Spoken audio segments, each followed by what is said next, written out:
All right, we still got big questions this morning as well. And the big one is this. How far will Vladimir Putin take this as the invasion commences overnight? If you're just tuning in, the invasion of Ukraine has begun by the Soviet military. Let's get an answer to that question from Fox News senior strategic analyst, retired four-star General Jack Keane. General, first of all, waking up this morning, are you at all surprised by the scope and scale of what Vladimir Putin appears to have undertaken?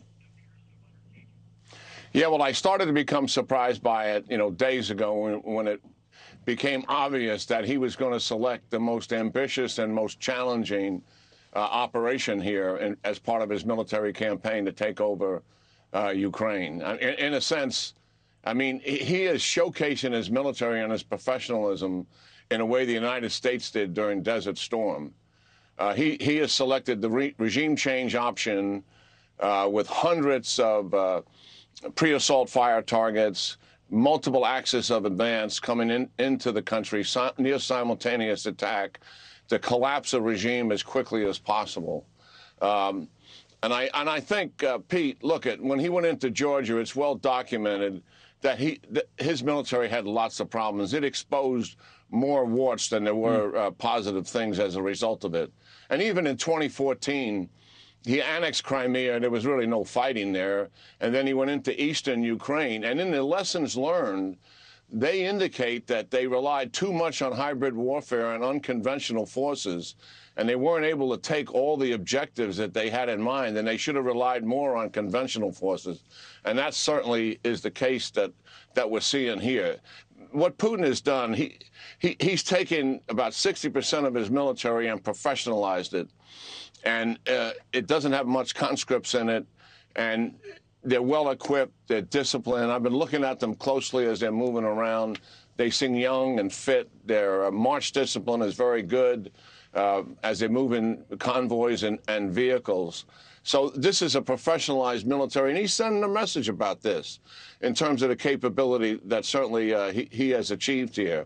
I think, Pete, the strategic objective of what is driving him is really important, and that's simply, in my words, I mean, he has his own words of doing it, expressing it certainly, but it's pretty much the same. And that is, I mean, he's reconstructing the post-Cold War boundaries in Europe, and he really wants to take away NATO's dominance and alter the balance of power in Europe, and that's strategically what this is about. And when you consider, and you pointed this out, not just Ukraine, which he's going to occupy and install a new government here, but also Belarus is in his orbit. And this is very significant, what is taking place. Operationally, his political objective here is real simple, and that is install a new government. And that will happen. He mentioned, General, to that point, he mentioned in his statement overnight, he said, we're not interested in, at the same time, our plans do not include the occupation of Ukrainian territories. And I'm interested because you mentioned, in this sense, he's doing it more conventionally. Would that mean a decapitation, installation of a puppet government, maybe not a full military occupation, instead something more limited? Because some have suggested, and I'm interested in your thoughts on this, attempting to occupy Ukraine with the Russian army could become an arduous task and one that would begin to look not very successful for Vladimir Putin. So how does he balance that? Yeah, well, there's certainly risks here for Putin, and that's one of them you're putting your finger on here. Yeah, he intends to install a government that is made up of Ukrainians that are friendly to him. He probably has in mind the model he had here once before under Yanukovych. And he was a Russian stooge in a sense, refusing to look to the West, refusing to look towards NATO, refusing to look towards the prosperity that could be offered to the people as a result of it. And guess what? The people threw him out. And that's another issue here that provides risk for Putin. And I think from the beginning, going all the way back to 2014, he has underestimated the Ukrainian people. You know, when he put those troops in eastern Ukraine and left them there, the so-called separatists, yeah. And he brought Russian troops in and out of there all the time over the last 8 years. He really expected that because of the threat of further invasion, that the people and the government would, even though it was an anti-Russian government that was in there post-Yanukovych, he expected that would shift towards the east, towards Russia.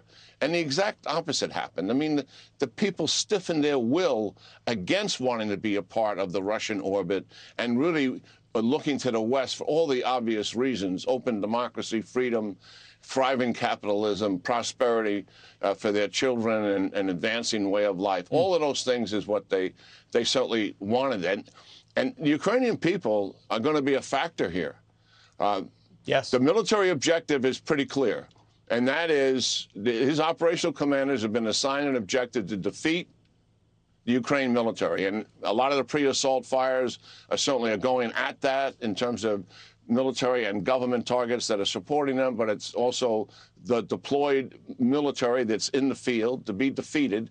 They're going to be assigned key terrain objectives to seize and to hold as part of a military operation. That's routine.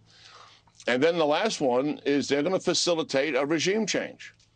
And eventually that we will see that unfold, before our eyes. He's got a lot of options to deal with that. I'm sure he's got a set plan in play and how he intends to accomplish that. But he can call audibles in relation to that. That's what we see in front of us. And certainly the consequences of this for Europe, for the world writ large, because nothing happens in isolation anymore. I mean, obviously, as we have said so many times, Pete, what the result of the Afghan debacle, it had residual effects, emboldened our adversaries. We've seen it here with this incursion, and military, all full-out invasion is a more accurate description. And this will have that kind of residual impact, too, and embolden the Iranians for sure as they're going forward and want to acquire a nuclear weapon and take the sanction money and fuel their objectives in the region. We know what that looks like as a result of the 2015 flawed deal. And certainly President Xi is looking at, while he publicly has not endorsed what Putin is doing, he hasn't condemned it either. They're talking about negotiations and a middle-of-the-road approach. But you can bet that he is looking at this, and what he sees is weakness in the West and how that can advantage him in terms of his national objectives as well. Well said. I don't know if you heard what we were talking about with Benjamin Hall for a moment, General, but everything that's been tried so far from the West and from the White House hasn't worked. The idea was deterrence. He was not deterred. Sanctions have been ratcheted up. They haven't been effective. Strongly worded resolutions and statements not effective, from the UN to NATO to the G7. And then in the UN, you have Russia with a seat at the Security Council. All of the international systems put in place to stop something like this from happening have not worked. Is the West, to include our White House, capable, should he go even further, or should things go in a certain direction, of wielding what is necessary to justify the infrastructure that exists to defend the West? I mean, do we have it in us to take on a thug should he go even further? Yeah, I mean, that's a great question, Pete, and it gets at the heart of the challenges we've been facing here and why Putin himself sees the opportunity that he's taken here. I mean, he obviously sees the political and social divisions that exist in Europe and also in the United States. He also looks at the United States as not just about Biden, but he looks at the United States in its entirety, and he looks and says, well, they can't even do their own knitting, so to speak. We have an open border where thugs and criminals and traffickers are rolling through it. We have a crime wave in this country that's at epidemic proportions. They see that as they roll that up, all about American decline, American weakness. Sure. Absolutely. And yes, so there are real issues here, Pete, dealing with NATO's resolve. They've got to upgun. They've got to increase the percent of their defense budget, put real capability in Eastern Europe. That's something that Donald Trump talked about. The United States should not do. And we shouldn't do all the heavy lifting here. Amen. This is mostly about them. You've done a lot of heavy lifting for us this morning, General. Your window's about to close and we'll lose you, so we have to leave it there. But thank you, as always, for your insight. We appreciate it.